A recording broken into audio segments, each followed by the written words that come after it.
Velo es la responsable de la unidad de cardiopatías familiares del Hospital Clínic y tiene un gran, largo background en canalopatías, el tratamiento de las canalopatías. Es la doctora de muchos de vosotros y bueno, para mí es un placer que forme parte de, finalmente, de este SAMS, porque la pobre le coincidía siempre y no podía venir. Entonces, que tenerla aquí, pues estamos muy contentos. Adelante, Elena. Gracias.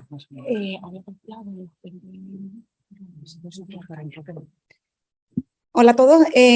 Bueno, ya me presenté antes y además, como los que me conocen ya saben, me gusta hablar mucho, con lo cual ya me han oído desde que llegué por la mañanita aquí en la jornada. La idea es un poco resumir o darle una visión generalizada del síndrome de Brugada para que vean que desde que se publicó el primer artículo de síndrome de Brugada hasta ahora hemos avanzado mucho, pero también hay muchos interrogantes que hacen que este síndrome tenga que seguir siendo visto en unidades especializadas con gente con alto conocimiento, porque sí, sigue siendo una enfermedad rara, una enfermedad que puede potencialmente matar y que hay que identificarla y manejarla y valorar el riesgo de tener muerte súbita. Entonces, que yo me aclare esto. Así, vale. El primer paciente que se describió de síndrome de Brugada se escribió en 1986 y era el paciente probablemente el menos típico de síndrome de Brugada. Son los que suele ver Georgia, pero son expresiones de síndrome de Brugada muy agresivas. Son niños pequeños que pueden tener electrocardiogramas muy feos y aparte no solo tener ese electrocardiograma feo, sino presentar desde edades muy precoces arritmias muy peligrosas, ¿vale? Pero lo cierto es que el síndrome de Brugada, que fue descrito, aquí ven muy jovencitos a Pedro y Josep Brugada, se publicó el primero en 1992 con ese patrón característico y lo que describieron era que se asociaba a muerte súbita.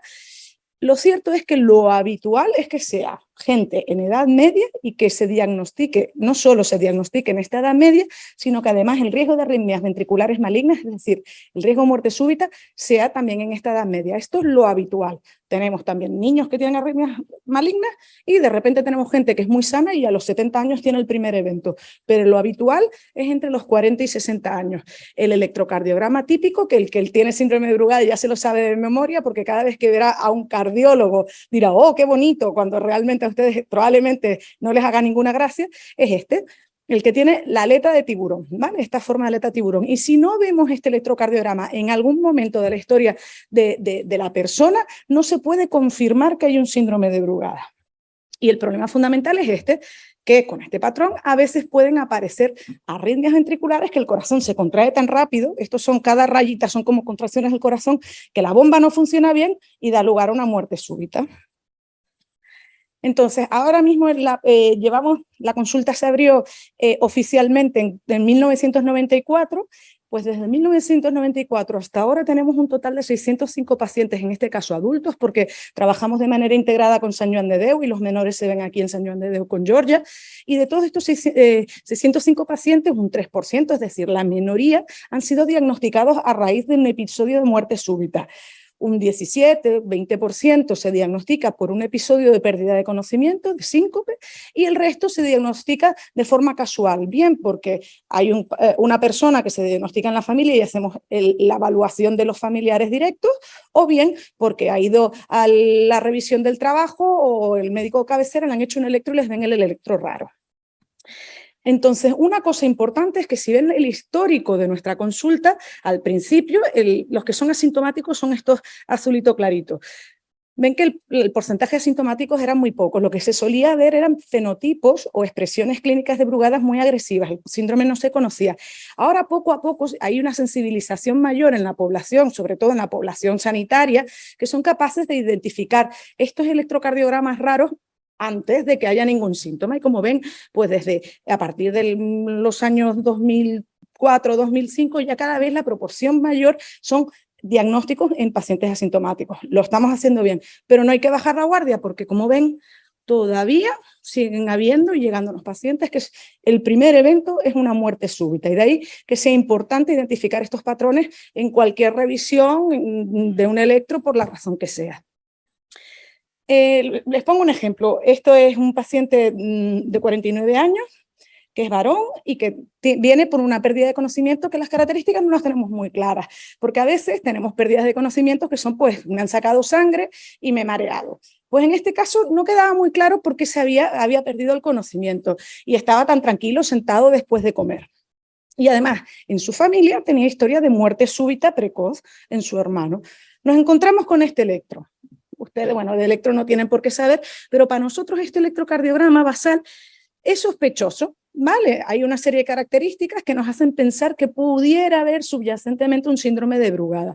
Ponemos a veces las pegatinas, que los que vienen a la consulta lo verán, les ponemos las pegatinas del electrocardiograma un poquito diferente para intentar verlo mejor, y aquí sigue pareciendo sospechoso. Pero lo dicho, el diagnóstico solo se hace si vemos la aleta de tiburón, ¿vale? Y todo lo demás no nos sirve para confirmar que hay un síndrome de Brugada.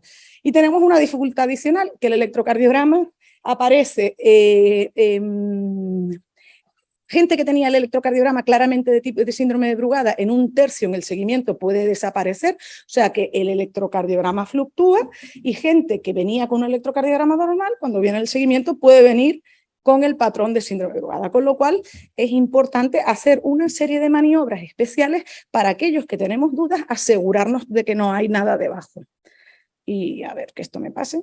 Ahora, ¿qué podemos hacer?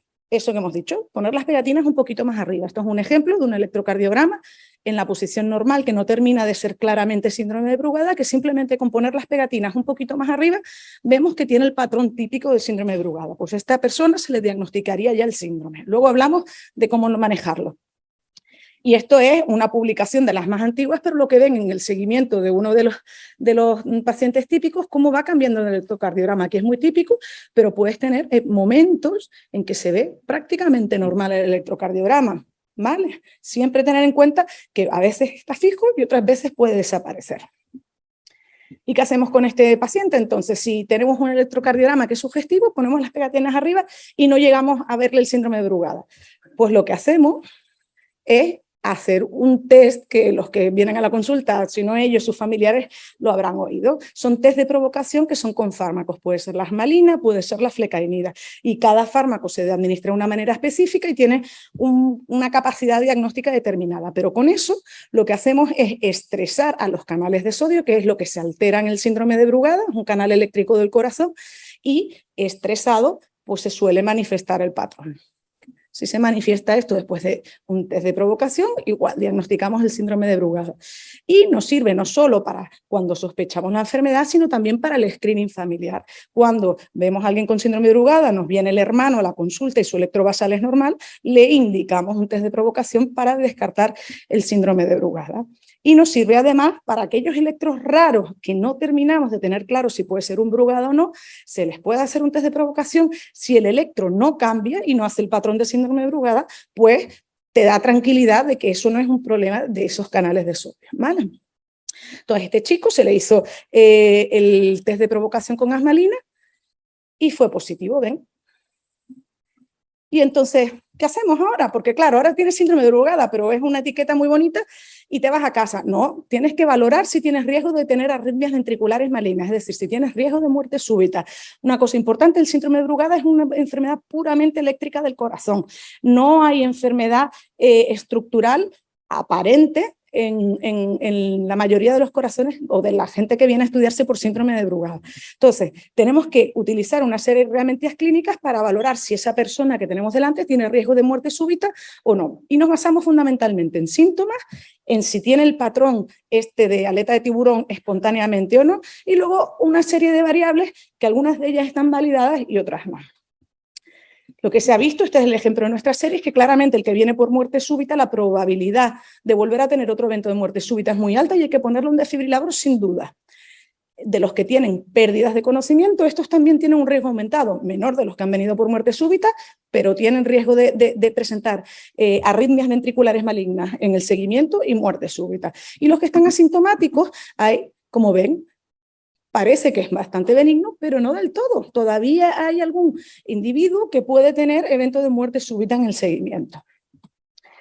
Y esto está validado en todas las cohortes que se han publicado, de tal manera que más o menos se estima que si alguien viene por una muerte súbita, su probabilidad de repetir otro evento de muerte súbita está entre el 8 y el 10% por año, los que tienen síncope entre 1,5 y 3% por año, y los que son asintomáticos más o menos del 1%.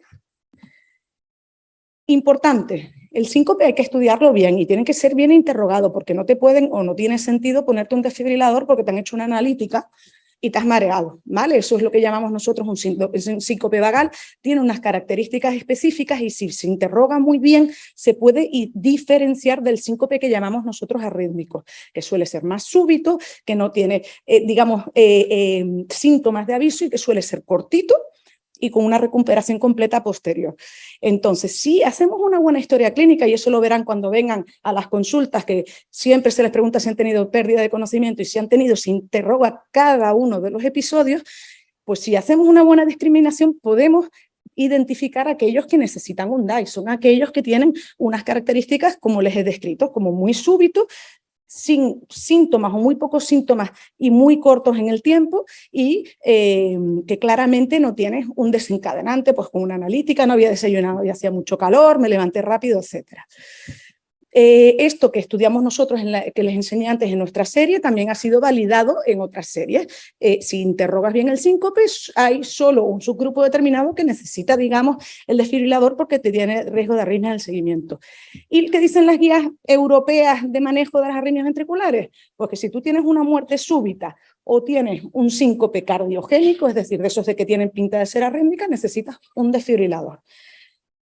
Pero ¿qué pasa con los pacientes asintomáticos? Porque claro, es la gran mayoría, como han visto en nuestra serie, es la gran mayoría del síndrome de Brugada. Pues los pacientes asintomáticos, lo que se ha visto en las series es lo que les he dicho, que pueden tener un riesgo de un 1,5% de eventos al año y por tanto también tenemos que buscar herramientas más finas para identificar cuándo tienen riesgo de muerte súbita. ¿Qué se puede hacer? Hay bastantes corrientes, ¿no? Entonces hay gente que dice, bueno, un 1,5 tampoco es tanto riesgo, no hacemos nada. Otros al revés, no, por Dios, son gente joven, vamos a ponerle todo el mundo desfibrilador.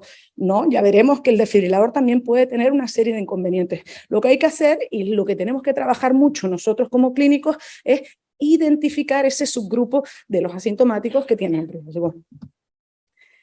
Lo dicho, bajo riesgo son aquellos que el patrón electrocardiográfico basal no es típico y que no tienen síntomas. Alto riesgo los que tienen síntomas y tienen el patrón espontáneo. Y en medio, aquellos que tienen el patrón pero no tienen ningún síntoma. Y estos tenemos que trabajar más fino para identificar quién tiene riesgo. Lo que se ha visto es que el estudio electrofisiológico, es decir, a través de un pinchacito en una vena se pasa un cable al corazón y se intenta ver si es fácil provocar arritmias malas, pues eso es capaz de predecir un subgrupo de pacientes que tienen más riesgo en el seguimiento de muerte súbita. De tal manera que hoy en día lo que solemos hacer es, y este es el algoritmo que venimos trabajando en nuestra unidad integrada desde hace un montón de años, desde el 2005, 2003-2005, pues lo que hacemos, si hay síntomas, siempre se pone un desfibrilador, y si estás asintomático y no ves el patrón y está todo muy bien,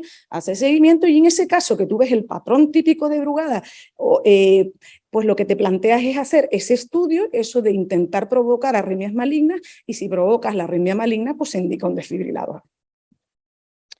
Hay un montón de parámetros, porque claro, este estudio, que los que están en mi consulta lo verán, lo tenemos que repetir cada 5, a veces alargamos, pero un poquito más, pero máximo cada 10 años, porque el riesgo puede cambiar a lo largo de la vida. Lo que no podemos tampoco es estar pinchando todo el rato, todos los años, para ver si hay riesgo de arritmia. Bueno, porque es un pequeño procedimiento con bajo riesgo, pero puede tener un pequeño riesgo. Entonces, se están buscando otros parámetros no invasivos para identificar el riesgo de arritmias malignas. El caso es que todos son estudios pequeñitos y no se ha conseguido demostrar nada con la solidez suficiente como para que nos sirva de marcador de riesgo no invasivo en el síndrome de Brugada. Una nota importante es que además, bueno, no sé si le he llegado a decírselos, de la edad media lo típico es que sean varones los que tengan una expresión clínica más agresiva en el síndrome de Brugada. Los mecanismos no se entienden muy bien, probablemente sea una cuestión de balance hormonal, pero no queda del todo claro. Y lo que sí que parece que estamos viendo ahora en nuestras grandes series es que los marcadores de riesgo puede que sean diferentes en las mujeres que en los hombres. Vemos que las mujeres normalmente se presentan con un patrón electrocardiográfico menos manifiesto y generalmente vienen más por la historia familiar, mientras que los hombres suelen venir con electrocardiogramas más manifiestos. Y además, lo que solemos tener es que los hombres pueden tener más facilidad de provocarles arritmias. Si miramos a los predictores de riesgo en el seguimiento, lo que se ve es que en el hombre sí que el estudio electrofisiológico, aparte de lo del electro y los síntomas, es predictivo, mientras que en las mujeres parece que no está tan claro la utilidad del estudio, si bien ahora mismo hay que decir que es uno de los pocos marcadores que tenemos para predecir el riesgo. ¿Y qué decimos? Bueno, pues tenemos por un lado la clínica, por otro lado tenemos el estudio electrofisiológico, por otro lado el electro. Se ha intentado integrar, a ver si haciendo distintos scores o escalas de riesgo, si tienes más factores tienes más riesgo o menos. Se han publicado varias.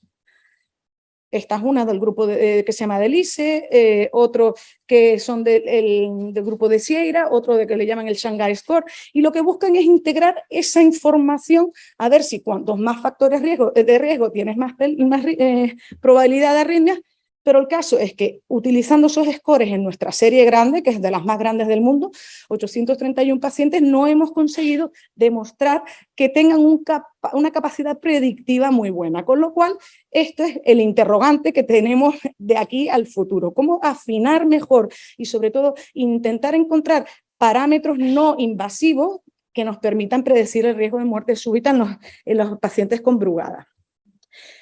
Resumen, ahora mismo nos manejamos con los síntomas. Si tienes síncope o muerte súbita recuperada o tienes un patrón tipo 1 y se inducen arritmias malignas en el estudio, se pone un desfibrilador.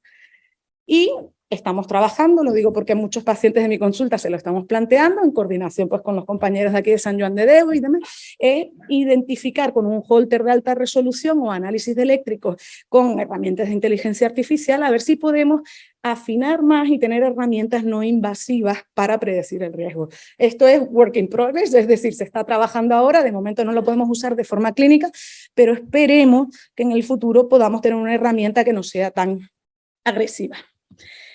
Volvemos al paciente aquel, tenía el síncope aquel raro y dijimos, mira, por si acaso vamos a hacer un estudio electrofisiológico, se le provoca la arritmia maligna, se le coloca un DAI subcutáneo, que no se mencionó antes, pero es una alternativa nueva que tenemos dentro de las herramientas de los DAI. ¿Y qué pasa? Bueno, pues pacientes con DAI, dice, se lo pongo a todos, si le va a salvar la vida es maravilloso, está muy bien, y puedes tener en las series de Brugadas hasta un 20%, o sea, globalmente, incluyendo los que tenían síntomas o no, hasta un 20% de terapias en el seguimiento. Pero ¿qué pasa? Este es un ejemplo de una terapia apropiada, ¿vale? Empieza la arritmia, se detecta, da un choque y recupera el ritmo normal. Eso es un desfibrilador. El problema que tenemos es que puedes tener efectos adversos. El desfibrilador puede dar choques inapropiados, que puede llegar, en este caso, pues hasta un 9%, esto fue nuestra serie, pero puedes tener otras complicaciones del propio implante del DAI o de que el electrodo se rompa, se puede infectar, etc. Con lo cual, un DAI no es la solución para todos los casos. Hay que individualizarlo muy bien. Importante programar muy bien el desfibrilador, porque miren, nuestra serie, esta es la serie que publicamos nosotros, frente a otras terapias inapropiadas por fibrilación auricular o ritmos auriculares altos, tenemos muy pocas comparados con los demás, pero es porque hacemos una programación muy específica. ¿Y qué pasó con este paciente? Bueno, pues que a los 2 años nos vino con lo que llamamos una tormenta rítmica, tuvo hasta 7 choques apropiados del desfibrilador. ¿Y qué hay que hacer en ese momento? Evidentemente hay que hacer algo, porque alguien no puede estar con un choque detrás de otro del desfibrilador. En el Brugada del manejo tenemos 4 cosas realmente, pero suelen ser bastante eficaces. A todos, prevención, evitar fármacos contraindicados y sobre todo ser muy agresivos con la fiebre, ¿vale? De hecho, yo y Georgia y cualquier paciente, si no se controla la fiebre con las medidas habituales, hay que ir a urgencias, porque yo tengo, o sea, en pacientes de mi consulta que me han fibrilado en urgencias, O sea, en ese sentido, súper agresivos con la fiebre. Y ya, pues si tienes ya el desfibrilador, tienes choques, tienes arritmias, hay que hacer algo más. Se ha visto que la quinidina, esto es lo de los fármacos, que ya todos lo conocen, la quinidina es súper eficaz en prevenir arritmias, arritmias ventriculares, y también la utilizamos para fibrilación auricular, que es más frecuente en pacientes con Brugada. Y como ven, esta es también una publicación multicéntrica, pero en que participamos, se reduce claramente la cantidad, la carga de arritmias en pacientes con Brugada. Y si no funciona, en casos muy selectos se puede plantear la ablación, ¿vale? Que lo que hace es, ahora les enseño unas imágenes, es con también un procedimiento, se pinche, se va con un catéter a la parte externa del corazón, se mapea y se identifica una zona donde pueden estar los canales más alterados del Brugada. Y eso parece que puede hacer desaparecer la expresión fenotípica, o sea, la expresión del síndrome de Brugada. Aquí tienen un ejemplo, bueno, se mapea el corazón, por colores se va identificando dónde hay que ir, pero básicamente es una zona que está pues por aquí más o menos, que es la parte de salida del ventrículo derecho, y con la ablación, quemando, ven antes del procedimiento como tenía el patrón tipo 1, luego se hace un test de asmalina y no aparece en el seguimiento. Y de hecho, pre-procedimiento, en este ejemplo, se inducía arritmia, y en el seguimiento a los 6 meses ya no se induce la arritmia. Vale, yo simplemente agradecer al equipo que tengo en el Hospital Clínic con los que trabajamos, por supuesto a Josep Brugada, que fue quien lo fundó y puso en marcha todo este mecanismo tan maravilloso de que aprendemos y colaboramos con pacientes, y teóricamente espero que estemos haciendo bien a pacientes y familias. Y luego, por supuesto, también a la maravillosa colaboración que tenemos con Sant Joan de Déu, porque al final trabajamos como unidad integrada. Perdónenme el resto del equipo de Sant Joan de Déu, pero no tenía fotos de todo el mundo. Pero bueno, trabajamos muy bien, ¿vale? Los que están en consulta saben que tenemos comunicación directa regular, con lo cual la pena es que no estamos físicamente juntos, pero de forma de trabajar trabajamos muy bien y muy coordinados. Y de hecho, hasta el punto que lo que mencionaba antes, somos centro de referencia a nivel europeo para este tipo de enfermedades, ¿vale? Y no solo eso, sino que Georgia es la responsable europea de las arritmias pediátricas, y yo recientemente he sido también escogida para coordinar la parte de las canalopatías, de las arritmias de origen genético. Y con esto acabo, ¿vale? Y muchas gracias.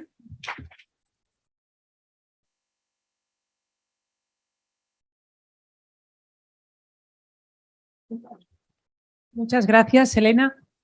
Yo creo que es importante a pesar de que la gran mayoría de los pacientes están asintomáticos y van a seguir así toda su vida, es muy importante el no perder el seguimiento y tener esas 4 cosas claras, ¿no? En cuanto al seguimiento. Y ya está. Y es un poco también el mensaje, ¿no? Porque siempre hablamos de los desfibriladores, la quinidina, la ablación, pero que la gran mayoría de los pacientes van a ser y seguirán siendo asintomáticos, ¿vale?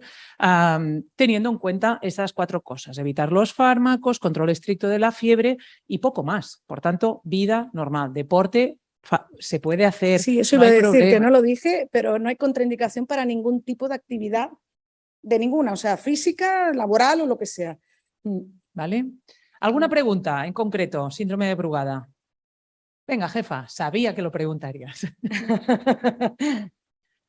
Me hubiera desconcertado, ¿eh? Una vez le voy a preguntar.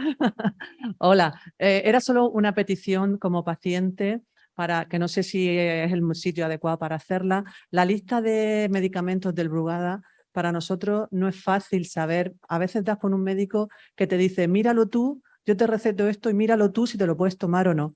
Entonces, no sé si es adecuado decirlo aquí o cómo se podría hacer para que de verdad pudiéramos meter ese nombre de ese medicamento que nos da el médico y saber si lo podemos o no lo podemos tomar. Pues mira, es una gran propuesta. He tenido varias propuestas en la consulta con respecto al listado de fármacos. Esta es una página web que es absolutamente voluntaria y que ha colaborado. De hecho, la traducción del catalán y del castellano la ha hecho Josep Brugada, o sea, de ese nivel. Sí que yo creo que tenemos que trabajar, y esto habrá que hacerlo probablemente en colaboración con las asociaciones de pacientes que nos suelen ayudar mucho en estas cosas, en hacer algo que dices tú. Son ese ejemplo que me pones tú, ahora lo paliamos porque nos contactan bien a Georgia o a nosotros, nos mandan un email, mira que el médico no me quiere recetar, no sé qué, ¿puedo tomármelo? Entonces le respondemos, pero es verdad que es una forma muy casera y poco funcional para el día a día. Entonces lo que habría que probablemente hacer es una aplicación, lo que dices tú, que sea adaptado a nuestro país, con el nombre de los fármacos de nuestro país, y que te saliera como un semaforito muy sencillo, rojo, amarillo, verde, y entonces eso lo podríamos trabajar. De igual manera que el listado, que lo ven siempre que viene a la consulta, no ha cambiado desde 2015, y básicamente no ha cambiado porque no han habido publicaciones ni evidencias, pero probablemente habrá que hacer un grupo de trabajo para reevaluar si todo lo que está ahí metido realmente tiene contraindicación 100%, como para tener una forma más actualizada. Y sobre todo me decía un paciente que trabaja en temas de auditorías, me decía, tienen que poner la fecha de revisión, no me vale con que sea lo mismo desde 2015, porque yo no sé si desde 2015 no se ha vuelto a revisar o si se está revisando y no ha aparecido nada nuevo. Entonces, y luego para los pacientes también sería muy fácil que fueran los nombres comerciales, porque tienes que claro, ir metiendo componente por componente, o a ver sí, cómo lo haces. tienes razón. Esto es una cosa que, de hecho, mira, me parece una propuesta maravillosa, y yo estoy buscando a Esther por ahí, que no le veo la cara, pero bueno, con las asociaciones de pacientes probablemente podamos trabajar, incluso podamos pedir un poquito de financiación, sea aquí a nivel del CatSalud, o idealmente a nivel nacional, porque va a ser a nivel nacional, para intentar crear algo del estilo. Es muy